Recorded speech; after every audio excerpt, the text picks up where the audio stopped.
es casi unánime. Desde los grandes medios, el gobierno, la oposición de derecha, hasta los partidos independentistas, todos están celebrando el magnífico acuerdo alcanzado en el último Consejo Europeo. Concretamente, un presupuesto de la Unión Europea de más de 1 billón de euros, junto a un paquete de reconstrucción o de rescate, para hablar claramente, de 750.000 millones de euros. El acuerdo es fruto del compromiso entre los países que recibirán la mayor parte de estos fondos, sobre todo el Estado español e Italia, el eje franco-alemán, que ha actuado en esta ocasión de mediador o de facilitador, y los llamados frugales, encabezados por Holanda, que eran aquellos países que eran partidarios de reducir lo máximo posible las subvenciones, las ayudas directas, y sobre todo de establecer condiciones de ajustes fiscales en un futuro próximo y de nuevas contrarreformas laborales y de pensiones a aquellos países que accedieran a las ayudas y a los créditos. La Unión Europea podemos decir que salva los muebles con este acuerdo. Aún se tendrá que ratificar en los diferentes parlamentos nacionales y sobre todo todavía se tendrá que ejecutar, ¿no?, en el desembolso de los fondos, ¿no?, en las condiciones para acceder a esos créditos, a esos más de 390.000 millones o a las subvenciones, esos más de 350.000 millones, y que estará supervisada por el Consejo a cambio de planes de reformas y que seguirá siendo un elemento de tensión, ¿no?, que seguirá poniendo a prueba a la Unión Europea en un marco mundial signado por una pandemia que sigue avanzando, por una crisis económica que es ya la peor desde el final de la Segunda Guerra Mundial y por un mundo cada vez con mayores tensiones geopolíticas.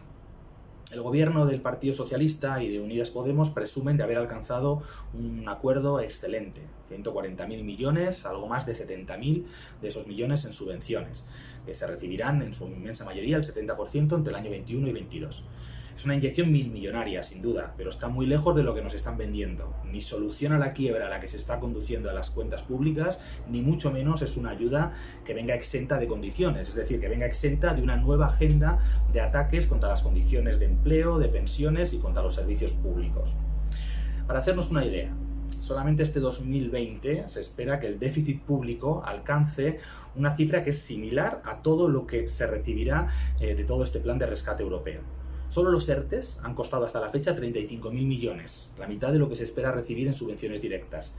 Y el agujero en las cuentas de la Seguridad Social se prevé que llegue este año 2020 a superar los 50.000 millones de euros. Nos dicen que el plan es histórico, y es cierto, pero atiende a otro hecho histórico, a una caída del PIB de la Unión Europea y del Estado español que va a triplicar el vivido en los peores años de la crisis del 2008. En lo que coinciden todos los gobiernos, desde la derecha de Macron, de Merkel o de Rutte hasta los progresistas como Sánchez, es que esta inyección se debe dirigir al rescate directo de las grandes empresas de sectores como el turismo o el automóvil. Nuevamente estamos ante una gran socialización de las pérdidas de empresas que llevan años haciendo beneficios milmillonarios. Estas ayudas se sumarán a la hipoteca recibida de la anterior crisis, esa década de recortes que explica, entre otras muchas cosas, el crimen social que estamos viviendo y que vivimos sobre todo en las peores semanas, en los peores meses de la pandemia, con un sistema sanitario colapsado, fruto de la desinversión y de la privatización, y que sirvió esa década de recortes para pagar el rescate de la banca, 60.000 millones. Pues bien, los 70.000 millones de ahora, de los nuevos créditos, servirán para rescatar nuevamente a los capitalistas, pero se convertirán en los recortes de los años venideros. ¿Y qué pasa con los 70.000 millones en subvenciones directas que no hay que devolver? Pues que tampoco saldrán gratis. De entrada, ya sabemos que de derogar la reforma laboral o sus aspectos más lesivos, ni hablar. Así lo ha pedido la Comisión Europea, así lo ha asumido tanto el Partido Socialista como sus socios de Podemos y de Izquierda Unida. Pero hay más. Entre los planes de reformas que pide el Consejo para poder acceder a los créditos y subvenciones hay dos planos fundamentales. Más reformas laborales para flexibilizar, es decir, para precarizar aún más el empleo, y reformas de pensiones que reduzcan la cuantía media de las pensiones, que alargue la edad de jubilación y que abran el camino para los fondos de pensiones privados, es decir, una privatización. Mienten, por lo tanto, cuando dicen que la respuesta a esta crisis es diferente a la de 2008. Lo es, en cuanto a que la crisis es aún más catastrófica y, aunque sea unidos por el espanto, los estados han reaccionado antes y con paquetes de estímulo y rescate todavía mayores que entonces.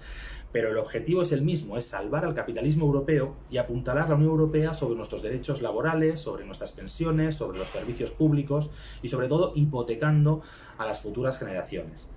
La burocracia sindical se queja ahora, con la boca muy pequeña, de que la reforma laboral no se vaya a tocar. pero en lo esencial están apoyando sin fisuras al gobierno progresista que día a día va desplegando más abiertamente una agenda social liberal como la que aplicó en su día José Luis Rodríguez Zapatero. Es urgente exigir a estas direcciones sindicales el fin de esta política criminal, que está dejando pasar, sin mover un solo dedo, la mayor caída de ingresos, de empleo, de condiciones de vida de las últimas décadas. Contra los planes del gobierno, la oposición y de los demás estados de la Unión Europea de rescatar a los capitalismos nacionales a costa de la clase trabajadora y de los sectores populares,